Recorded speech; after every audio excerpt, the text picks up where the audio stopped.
You've started your own business. You're director of PEDS. Obviously, you've been working in pediatrics. You've been working in Children's Hospital. But can you just give us an insight into what exactly this business is? But I suppose with my last child, who I had actually in the start of the first lockdown for COVID, and she's my third child, what I sort of really realised with one of my other colleagues in that period of time is that access to that specialist pediatric knowledge is something that doesn't really get exported outside of children's hospitals very often or very easily.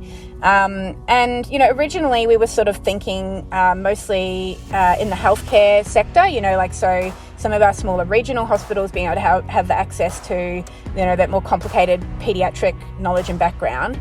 But eventually, we sort of began thinking, I suppose, beyond that to, our work in intensive care is very reactionary. We're looking after children who've already had accidents and whose disease process has already rendered them, in need of very advanced treatment.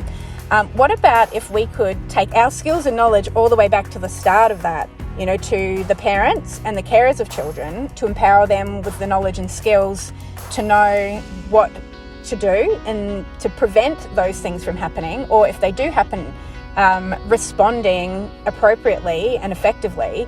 Maybe we could prevent kids from even rocking up to hospital.